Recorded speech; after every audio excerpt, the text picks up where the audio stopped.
What is going on, guys? So today I'm actually going to be talking about the 5 best investments you can make in your 20s. And these aren't the normal Roth IRA or anything of that nature. These are actually investments that I kind of think are going to have a better impact for you, especially in your 20s, which will also allow you to enjoy your life in your 20s and not just sit aside, count all your money and being like, oh my God, I need to max out my Roth IRA this year. No, no, bullshit. I don't like that. Because honestly, God, worst case, if I possibly somehow magically do end up going broke, I'd rather have a job from the ages of 50 to 70 than finally being able to travel from the ages of 50 to 70. I'd rather be able to travel now while I still have a body that is capable of traveling and doing the dumb crap that I do. So, the first investment is actually watches. Here's the thing, watches have appreciated insane amounts, especially recently. However, it's not always going to be the case. A couple of things, not just the appreciation of watches, but also the conversation starters of watches. I've actually gotten really good information about businesses due to the people I met, due to the watches I was wearing. For example, I was in a club in Monaco. This guy was wearing an Audemars Piguet Royal Oak. Love the watch, have one of them. Here's the thing, I was wearing a Patek Philippe Nautilus, different kind of price ranges, still very both high end. But I'm like, hey, I really like your watch. He's like, and I really like yours. Like, let's trade, like jokes like that. And I think conversation starters like that just kind of relax it, and as well as you kind of both know a certain price point that you're currently at. Now, there's a difference, I have different watches for different occasions. Um, and obviously, you're not going to wear a Rouge Mill, or a Patek Philippe Nautilus if you're, whatever you're doing, right? Different occasions. I don't even have a good reason not to wear that watch, to be honest. But again, don't purely judge someone, but it gives you a good understanding of, hey, if they can spend $60 or $150,000 on a watch, imagine what they can do for investment wise. You know what I mean? So again, that's just one thing. The second thing I actually think of is purely your appearance, right? Guys, work on it, as stupid as it sounds. Work on your appearance. No, appearance. So, here's the thing. I stick by a rule is I like 99% of my closet is not name, or it is name brands, but you can't see the logo. The logo is usually tucked in the back. For example, the sweater, almost $2,000. There's not a single logo on this entire sweater. And yes, I purely put it on for this video. I was literally wearing one of like my $10 shirts prior to this. And that's just because I just like lounging around at home, especially when I know today I'm no longer leaving. I've hit the gym, I've done everything I needed to do. I got my food here for the rest of the day. I'm done. Anyways, I don't wear logo stuff just due to the fact because I don't want to be a walking billboard. However, I like Robert Cavalli, Ferragamo, Armani. Like, I love all those brands. Hugo Boss is one of my favorites too. Um, Canali, all of it. The difference is I don't wear their logos. And if it is, it's like down by the side. You can see this tiny logo right here. That is it. It's like very small. Done. You can't see anything else. Now, as stupid as it sounds, people nowadays judge you by your appearance. So knowing that, why would you, knowing that 100%, make yourself not appear presentable? As dumb as it sounds, I'm sorry, it's 2022, get used to it. But yeah, put some time into your appearance, because trust me, you will also feel better. That look good, feel good statement is 100% true. It is actually 100% true. So that is the second thing. Put some time. I'm not saying you have to go out, buy a $600 shirt, No. But I'm saying at least have it tailored, because tailored clothes, people think, oh my God, tailored clothes are so expensive. Guys, it's not. I literally got 5 pairs of my pants tailored, and it cost me $100. 5 pairs of pants for $100. It's like $20 of pants. So it's tailored, now fits me perfectly, and it just makes shopping a whole lot easier. I have tailored clothes, and it's super nice and relaxing to know that no matter what, I'm not wearing around a $500 baggy Gucci shirt where my arms look skinny like a twig. So that is the second thing to invest in your 20s, is actually good clothes, because it makes you appear presentable. And again, people judge you off that. And trust me, people with real money are going to know the kind of clothes you are wearing. So that's the second thing. Now, The third thing is actually just purely invest in yourself, not just clothes, not watches, but just purely yourself and your knowledge. Because if you have $1,000, putting $1,000 into the stock market or trying to hope for a moonshot crypto or even putting it into Ethereum or Bitcoin, right? It's not gonna get you the results that you think it will. If you put, for example, if you have one Ethereum right now, yes, I'm a huge supporter of ETH, and I think that by 2025, 2026, that 1,000 will be worth around $9,000 to $10,000. However, if you put that 1,000 into yourself or start a business, because here's the thing, an LLC is going to set you back $400. Take that other $600 and just invest it into knowledge. Most of the knowledge is free on YouTube. That other $600 is if you want to buy some books. Again, you can also get those for free online, or if you want to buy a course, just because that information is laid out. I'm not trying to sell you my course. I'm not trying to sell you anyone's course. Mine is in the description if you want it. If you don't, no issue. However, I do just think having someone that has a laid out plan instead of looking through it on YouTube, because there is a lot of BS information out there on YouTube, so be aware of that.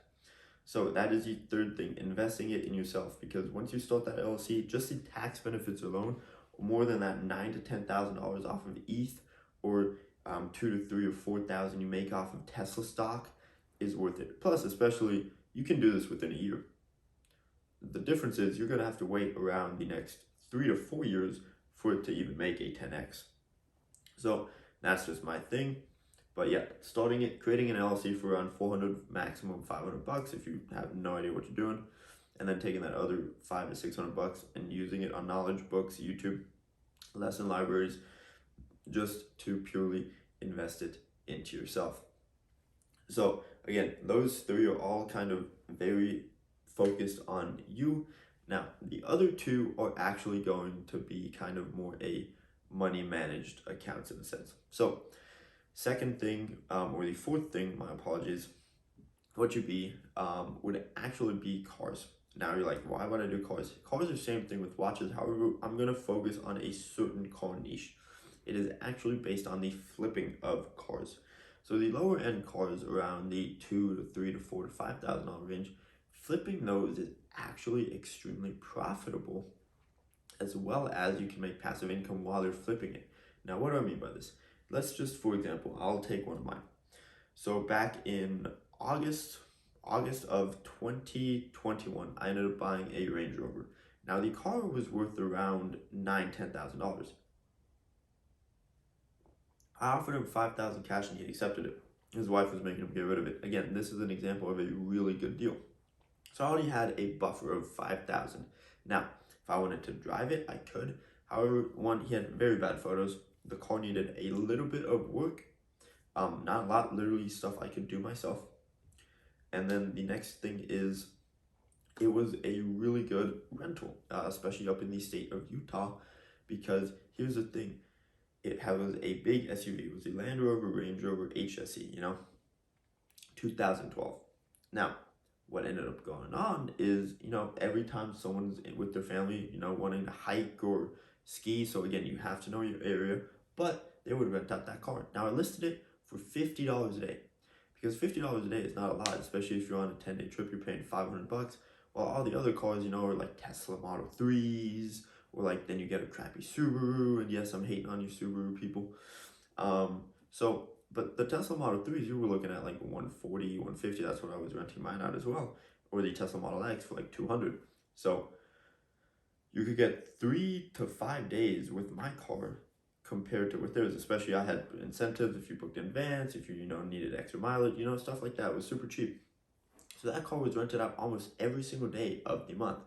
On average, it was like 25 days out of the month. Now, if you take that, now after all the fees and stuff, I was making like 40, but then when you add the airport drop off, it basically went back up to 50. So basically every 10 days it was rented out. Now, basically it was doing around $1,500 a month, $1,000 minimum to $1,500 a month. Now that car cost me $5,000. So while I had this big buffer of selling it, I was also making monthly passive income on it.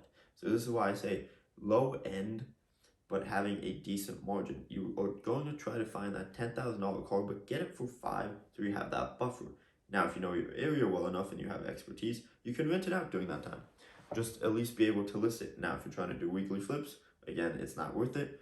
However, if you know you're going to sit on this call for 2 to 3 months, why not make about $2,000 to $3,000 in passive income and then sell it for 10,000? Excuse me. Oh, excuse me. But now you just made some passive income. So that is the fourth kind of strange investment. And this is really more for people in your 20s, just due to the fact that you have the time and the knowledge to learn all this, as well as, here's the thing, you don't have a lot of capital unless you're one of the few people that somehow have $50,000 to $100,000 to invest. Then by all means, hop into day trading, hop into the stock market, hop into those kind of investments, because again, it will, work. So the fifth investment is actually one of the more riskier ones, more or less. And this is actually kind of a combo of both. I'm also going to give an honorable mention, but this is actually options trading. So this is kind of where you take your $1,000, you throw it in options. So again, it's going to require you to learn. So that's why, again, you cannot skip step 3, but it is options trading. So now, why do I say this? This is just due to the fact that options trading is where you can turn 1,000 into 10. And then once you do that, guys, please promise me if you do this method that you will then take 9,000 out of that and then do one of the other methods and take that 1,000 again and do options trading again, right? That's the fourth method. Now, I do want to give an honorable mention just because that is not one of my favorite methods. However, again, if you have a couple of $1,000, another method is actually Amazon wholesaling, in a sense. Not wholesaling, Amazon arbitrage, that's the name for it. But I used to do this back in the day, and it was go to TJ Maxx, scan the barcode, see how much it's selling for at TJ Maxx. So they were like yoga blocks. I'd get them for like $2.99. They would sell on Amazon for like $14.99. After the whole Amazon FBA shipping fees and all of that, I was walking away with like $8 profit. And they had like 40 of these at like this TJ Maxx. So I literally took like all 40, piled them into the car, checked out, threw them into my car, and drove off. Now, 40 times 8, that's $320 pure profit in that one day. And it didn't even take me a whole day. And then I went to another TJ Maxx and another, and then I literally, at the end of the day, I think I had like 40 yoga blocks, a bunch of camera backpacks, and then some beauty stuff.